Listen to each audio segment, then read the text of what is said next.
Hello everybody! It is that time of the year when everybody and their mother is doing their favorite insert object here blah blah blah of 2016, and now I am here to talk about wonderful books that I've read in 2016. I'm not a superlative kind of person, so I'm not saying like the best books I've read in 2016 or my favorite books that I've read in 2016. It's just wonderful books I've read in 2016. So let's give you an overview. In total I read 35 books this year. No, 36 actually. I just forgot to count one when I made my statistics, and I'm too lazy to change it now. Of that were 7 5-star reads, 8 4-star reads, 14 3-star reads, 4 2-star reads, and 1 1-star reads, and 2 without rating. Overall, I think that was a pretty good reading year for me. Not the amount of books that I've read. I think 36 are quite, that's not much. It's not much. It's the amount of books that some people read within a month. So but I think it's pretty good for me because I've been through a little bit of a tough period from May through August, so in which I didn't really get any reading done. So I think that is kind of like still good. 36 books is still good for me personally. If you're wondering, like, this is my new bookshelf, bookcase. This is my new bookcase, and if you're wondering, I don't know if you can see them, these orange little stickers, I put them on here for my sister. We've got a system now. She can go to my red bookshelf, but she can't pick some books of my TBR shelf because I'm just a little bit nuts. I don't like it when people read books that I own that I haven't read yet before I do. So, but here the orange stickers mark the books that she should absolutely read, that I think she would enjoy and which I think are really amazing. So there's and if it's a series, there's always the first book marked. So yeah, one of the wonderful books that I've read this year are these 4 books. This is the Fairyland-series by Catherynne and Valente, and even though I didn't quite I liked the first book. I didn't love it, I liked it, but the rest is really excellent, and so I'm putting the first book in here as well. Yeah, I just love the series. I love it. My favorite book of this series so far is the second book, which is called The Girl Who Fell Beneath Fairyland and Led the Revels There. It's just perfect. Everything about this book is perfect, and I don't think I've had any problem with this book, but I might have had, I don't know. There's a review on every book of the series that I have read so far, except for this one, but this review is going up tomorrow, so yeah. Yeah, highly recommend the series. I really did enjoy it, and I am looking forward to reading the last book in the series next year. Let's stick on this shelf. Next book that I've read this year, which was another 5-star read for me, is Hounds of Autumn by Blackwood. This is not like high literature, and it doesn't try to be high like super like super literature, but I really enjoyed this book. It's a fun little read, especially during the autumn season, because it is set in Dartmoor during the autumn. It is a murder mystery, a steampunk murder mystery, and I really enjoyed it. I especially enjoyed it because of the main character, who is like a really kick-ass. She's a little bit of a like overweight lady as well, but she's really tough and intelligent, and the way she does things, I really enjoy it. And her how do you say that? Her like the way that she's determined to find out what happens what happened to her friend and what happened to her other person that is in her life, which I won't say because I won't spoil anything. So why do I have so much trouble with the TH today? I really love this book and I do highly recommend you check it out. Yeah, that's it for it. Also, like, I am probably having for most of these books, I'm having reviews up, and if I don't, they are coming soon, next January. But if you want to know more about any of these books, I will put the links in the description below, so you can go check them out. One of the wonderful books that I've read this year is Diana Wynne Jones's A Tale of Time City. I've read this when I first started to notice in June that... Excuse me, I'm talking, that's rude. I first started this book in June when I've noticed that something was off with my mental health, and Diana Wynne Jones is one of my favorite authors of all time and I really enjoyed it. It's about like time traveling. It's a girl who gets kind of kidnapped, yeah, from a evacuee train during Second World War, and she ends up in this city called Time City, which exists out of time, but the city is crumbling and is in danger, and they are completely messing up all of time, and they have to fix it and save the city, and it's really action-packed and wonderful, and so many wonderful ideas in here. And if you enjoy Doctor Who like I do, I think you will love it, because I expected a doctor just arriving in his TARDIS and saving the day. But yeah, highly recommend. Also has a orange sticker. Let's turn to the next shelf. What else did I read this year? Oh yeah, I've read Neverwhere, which I can't show you here because I gave it to my mom to read, and I really enjoyed it. There were a couple of things that I didn't like. Check the according review video. Yeah, but overall I really enjoyed it. I gave it, I think, 4 stars. I like the creepy underground London kind of scenario, and I hope, please, Neil Gaiman, if you're watching this, please, can you write a sequel? Please. Even though Richard's character is a little bit, like, annoying at some points, but you know, overall, I love just Neil Gaiman's writing style and imaginative, creative worlds, and so yeah, that was a given that I love it. What else did I write? What else did I write this year? No, what else did I read this year?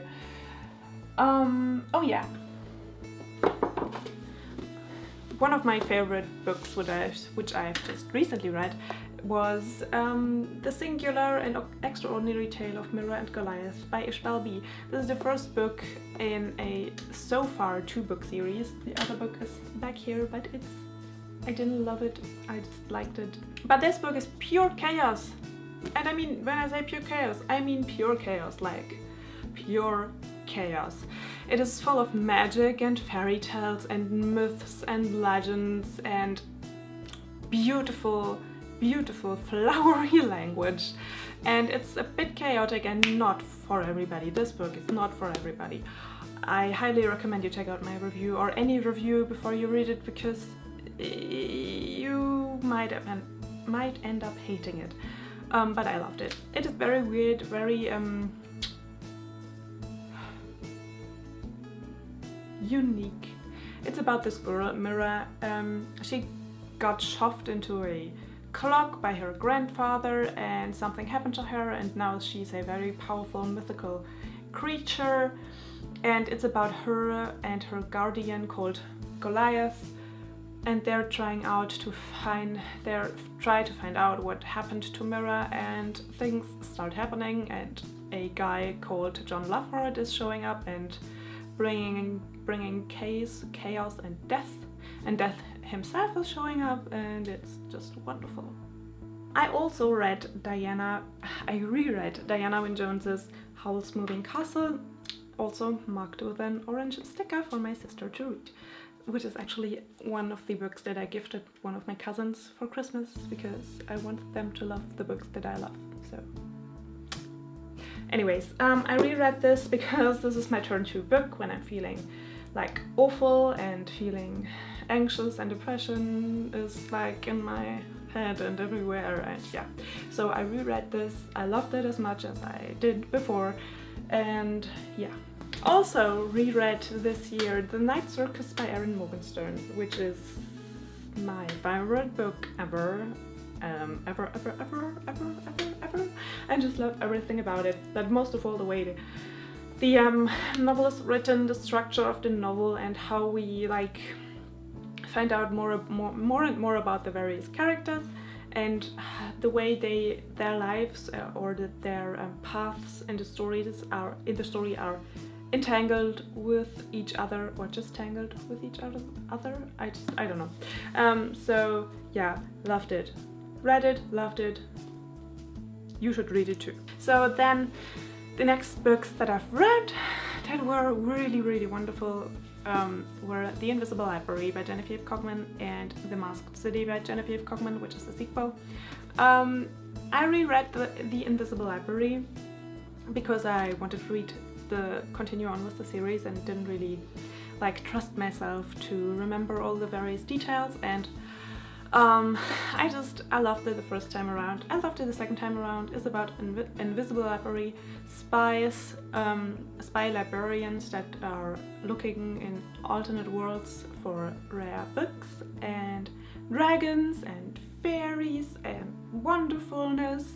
And it's more of a detective novel, and I love the main character, who is really intelligent. And yeah, second book is a little bit different than the first book. It is about still, you know, about the main character and her assistant and this detective guy, which they get to know in the first book.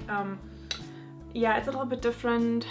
I don't have a review up for this at this point, but there will be one in the new year, and there will be a giveaway of this book because I accidentally pre-ordered this twice last year when it first came out, and I didn't notice, and until I noticed it, it was too late to give the book back, and lucky you, so I'm giving it away to some of you lucky people, but that will be in January, so keep an eye out for that. But yeah, still loved it.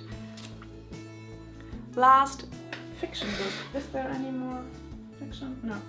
So last fiction book that I've read this year is Once a Witch by Catherynne McCullough. Please, for the accurate name, look in the description below. Anyways, Once a Witch, I bought it in London. I loved it the first time I read it. I reread it because I wanted to finish the series. For what it was, for it being a young adult novel about a teenage witch in New York, I enjoyed it quite a bit. But if you don't like YA, or if you can't cope with any YA stereotypes, or if you are absolutely frustrated by gaping holes in the world building, then don't pick this up. But for what it was, I really enjoyed it. So, and now, stay here book. And now on to the last two books that I've read this year, which were non-fiction, and I've read for non-fiction November. And the first book is called The Bookshop Book by the lovely Jen Campbell, whose YouTube channel I will link down below, and if you aren't already, please subscribe to her because she's amazing. And like, if you take a look at my to be read shelf, I just got a package of books, basically all on her recommendation, and I just looking at them and I'm like, I love you so much, books, and I can't wait to read you. Anyways, I'm rambling all over the place again. So this is wonderful, a wonderful book. It made me laugh, it made me cry, it made me want to travel the world and see all the bookshops and meet all the lovely people who love books. And yeah, so if you love books, highly recommend you check this out, you guys. It's wonderful. It is really wonderful. And then the last book that I've read this year, and like, also I wanted to mention these books are not in chronological order. They are in the order that they are in on my shelf, to which I did put 0 organizing like thoughts. So and then the last book for this video, which is quite long enough at this point I think, is called Diana Wynne Jones's Reflection on the Magic of Writing, which is basically a bunch of Diana Wynne Jones's like essays and articles and lectures on her writing and her writing process and thing on her life also, and I really enjoyed it. It gets a little bit repetitive because on a lot of the occasions she talks about the same things, and she also references a lot of her books, so for someone who has never read any Diana Wynne Jones novel, maybe that's a little bit confusing as well, but overall I really enjoyed it, and it really is a book that I need to reread and take notes from, and will, I think, give me so much for my own writing, in my own writing process. I forgot the German book that I absolutely read and loved this year, which is this book. It is called Icarus by Andreas Brandhorst. I don't know from the top of my head if it has been translated or not. If so, I will put it in the description below as well. If you like sci-fi, I highly recommend it because it is not really a sci-fi novel. It is more a murder mystery set on another planet with a centuries-old alien conspiracy behind it, and I really enjoyed it. Okay, so now that was it, I promise. I don't think I forgot a book, and if I did, I'll just put it in the description below. So yeah, these were all the wonderful books of this past year. There were quite a few actually. I didn't think this video was going to be so long, but now it is, so hope you like long videos, and if you don't, well, joke's on me. Anyway, I hope you have a wonderful day. It was wonderfully sunny here in my little home village where I spent my holidays, and I hope you had a lovely day as well. I hope you will have a wonderful New Year's Eve, and I hope you will, you know, transition into the new year without any, there's a little bit speck of dust, go away. I hope you will have a wonderful transition into the new year. The best wishes from me to you for the next year, and I will see you soon.